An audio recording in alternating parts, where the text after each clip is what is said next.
Beginning in the 1970s, many Americans began to worry that they had entered an age of limits in which Americans would have to learn with increasingly constricted expectations. By the end of the decade, however, another response was gaining strength, one that combined a conservative retreat from some of the heady liberal visions of the 1960s with a reinforced commitment to the idea of economic growth, international power, and American virtue. America endured through the stewardship presidency of Gerald Ford after Nixon resigned, and then the challenges of the Jimmy Carter era. But it wasn't until the election of Ronald Reagan in 1980, a full 7 years after Nixon's resignation, that America finally found its footing. Jimmy Carter's time on the national stage was plagued by economic inflation and a crisis of confidence that struck at the very heart and soul of our national will. And that's a quote from Carter. Carter, a Democrat, used the power of the presidency to push a foreign policy based on the defense of human rights. And he's still alive and he's still pushing that fight. But the 1979 hostage crisis in Tehran, coupled with the Soviet invasion of Afghanistan that same year, weakened President Carter and opened the door for a new political movement in American political life. Some of Carter's views are sort of back in vogue within the Democratic Party right now, but for a long time, people didn't like him after he left office, and his views sort of fell out of favor shortly after he was elected. But he's focused on peace efforts overseas, specifically Israel and Palestine. He worked on that as president, and since he's left office, that's been his major goal is peace in the Middle East. Propelled by the explosive population growth in the nation's Sunbelt, the Sagebrush Rebellion mobilized conservative opposition to environmental laws and restrictions on Western land development. Suburbanization across the West also fueled the rise of the right, but nothing propelled the new breed of conservative American politics in the 1970s, like the powerful religious revivalism of evangelical Christianity. By the late 1970s, more than 70 million Americans, including Jimmy Carter, were describing themselves as born-again Christians. Alarmed by what they considered the spread of immorality and disorder in American life, they were concerned about the way a secular culture was intruding into their schools, communities, and families. They worried feminism threatened the traditional family. They lost the right to prayer in public schools, and they were alarmed by the Supreme Court's Roe versus Wade decision. Inspired by religious leaders like Billy Graham, Jerry Falwell, and Pat Robertson, the Christian right became a powerful political force. They opposed federal interference in local affairs. They defended unrestricted free enterprise, and they denounced abortion, divorce, feminism, homosexuality. Some denied the scientific doctrine of evolution, and joined by a segment of America's Catholic population, they went about instituting a new era in which Christian values would once again dominate American life. This new right had been rising in American politics ever since their disastrous showing in the 1964 presidential election.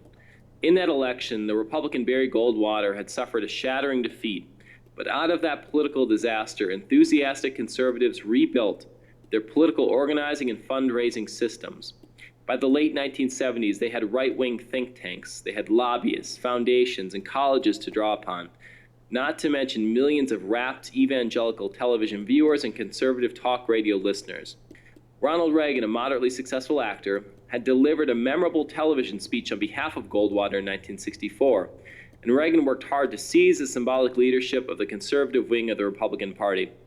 Reagan was a Democrat before he was a Republican when he was in Hollywood. A lot of Americans sort of changed their point of view about government between the 60s and the late 70s. And Reagan he's very much a symbol of that, and he's a successful leader of that. The sort of shift from liberal sort of ideology as being sort of the norm in America to a more conservative or Christian perspective on politics in America. Reagan nearly unseated President Ford in the 1976 Republican primaries, and he supported the tax revolt in American politics from the governor's office in California. So as governor, he supported this movement called the Citizens' Tax Revolt. And rather than attack popular social programs, the Citizens' Tax Revolt separated the issue of taxation from the issue of what taxes actually supported, arguing that much of the money raised by government was ultimately wasted. So this movement said, instead of attacking specific programs saying we need to get rid of this program, this movement said we're simply being taxed too much, and that became a very popular point of view in American politics. Regardless of what it's paying for, we're just paying too heavy a price for whatever we get, whether we like it or not. As the economy grew weaker in the 1970s and the tax burden grew relatively heavier in comparison, Americans were increasingly drawn to the conservative vision the New Right and Ronald Reagan offered.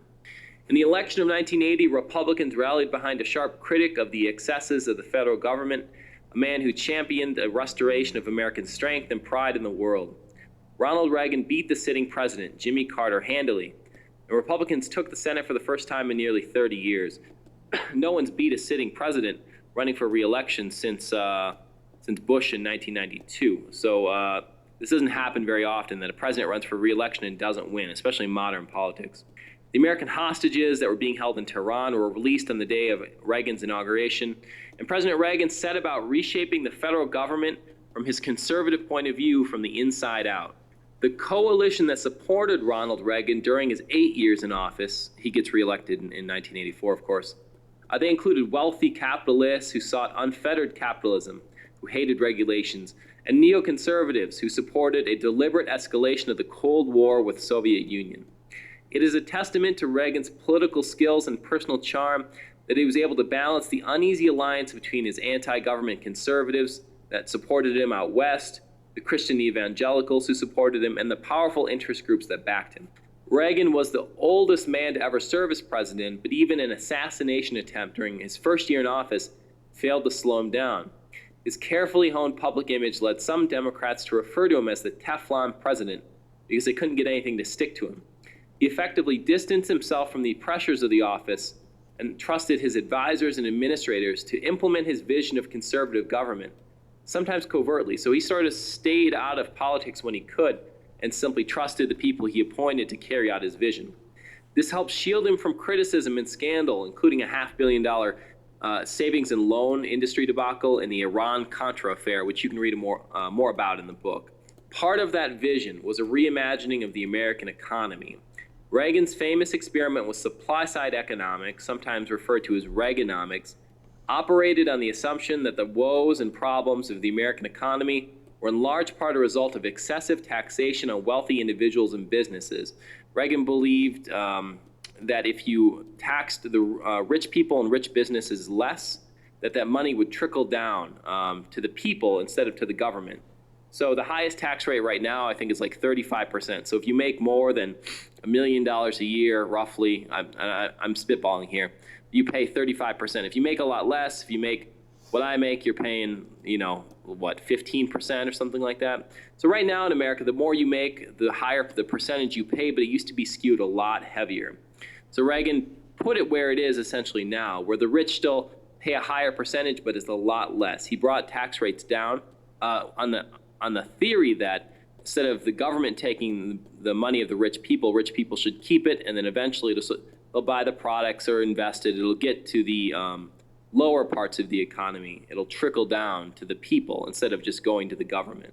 Reagan pushed through bold reforms that lowered income tax rates precipitously, while his appointees to federal office also helped implement a policy of deregulation across federal departments. So one of the groups that really supported him were Westerners or folks that didn't like the heavy laws the federal government had on industry and business. So he set about getting rid of laws that made doing business more difficult. Some of them, environmental laws sort of typify those sorts of laws.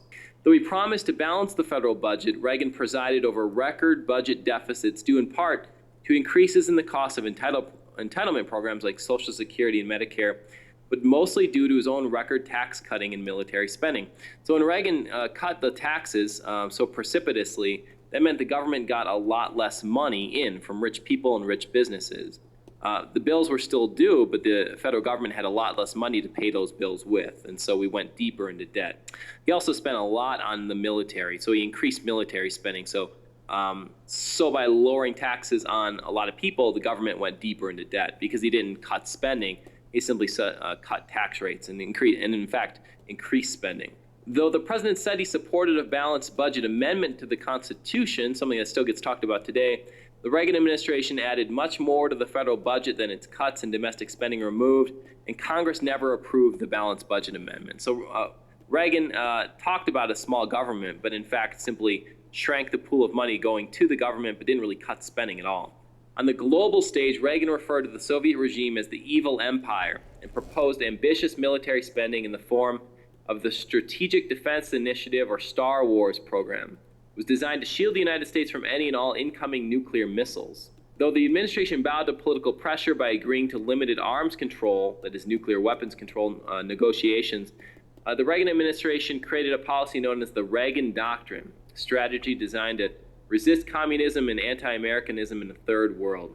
Reagan sent soldiers and money to weaken and overturn anti-American governments in tense corners of the globe, but he largely shied away from serious warfare, even as radical terrorists increasingly turned to bombing American targets and soldiers abroad. So the era of terrorism that we know and understand and is typified by 9/11 has its roots in the Carter and the Reagan era. Reagan is like Carter. Instead of being sort of focused on peace, Reagan takes the opposite point of view and is focused on stopping communism and uses small amounts of force and a lot of military spending to try to counteract communism abroad. So that's Reagan's first term. Reagan's 1984 campaign was a celebration of the revival of American fortunes and spirits under his Morning in America vision and leadership. The economy started to turn around after Carter, and it just so happened to coincide with Reagan's first term, but America started doing a lot better under Reagan. Reagan beat Walter Mondale, the Democrat, and his surprise vice presidential nominee, Geraldine Ferraro, with nearly 60% of the popular vote. So Reagan is incredibly popular. The Democrats actually nominate the first woman to be vice president, but they lose. Reagan wins in a huge landslide, even bigger than his 1980 election. Halfway across the globe, the Soviets, under the leadership of newly elected Mikhail Gorbachev and his glasnost and perestroika initiatives, dismantled and reformed their rigid union beginning in 1985. Severe economic problems in Russia convinced Gorbachev to introduce elements of capitalism into the Soviet communist economy and to reduce Soviet presence in Eastern Europe, resulting in the overflow of numerous communist governments and the impromptu destruction of the Berlin Wall, which had separated communist East Germany and capitalist West Germany since the end of World War II. That's quite a mouthful. Why I'm telling you this is that Reagan's vision of spending a lot of money on defense and funding sort of guerrillas and efforts to counteract like communism abroad, Reagan was very focused on opposing the Soviet Union. And it just so happens that the Soviet Union sort of falls apart while he's president. It isn't specifically because of the things he's done. He's taken a very hardline approach against the Soviet Union, but it just so happens that the Soviets sort of run out of money and authority and power while Reagan is president. So the two men, Reagan and Gorbachev, are forever linked because Reagan sort of gets the United States back on a solid footing and confident footing and capitalist footing, just as Gorbachev is sort of forced to dismantle the Soviet Union. In 1991, communism began to collapse within the Soviet Union itself. As individual republics of the Soviet Union began to declare their independence, remember that Soviet troops are pulling out, they can't fund it anymore. As Soviets leave, these Eastern European countries say, we're free, we don't want to be communists, we want to be more like America. This whole big, it's a cascade effect that happens. The Soviet government was really powerless to stop the fragmentation of its union. The last years of the Reagan administration coincided with the first years of the Gorbachev regime, and the efforts of the two leaders helped transform the world's superpowers at a critical time in human history. Whereas, 20 years prior, we were concerned that the Soviet Union is going to use nuclear weapons against us.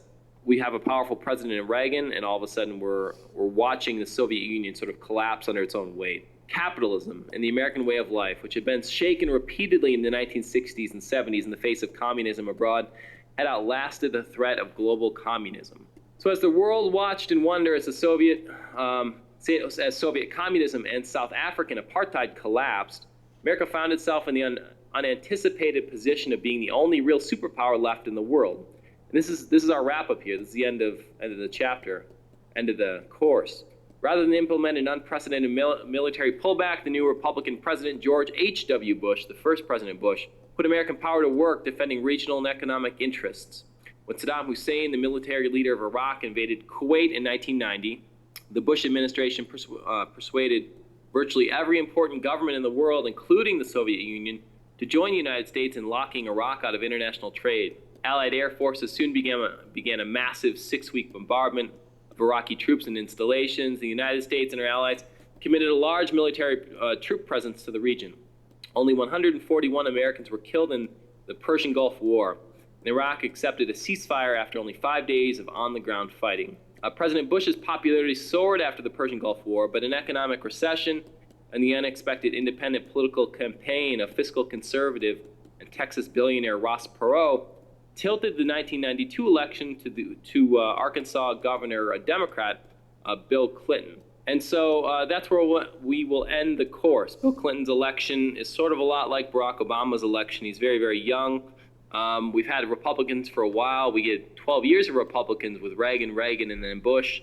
The 1990s see an American economy that is incredibly successful, but it sort of ends with the dot-com boom.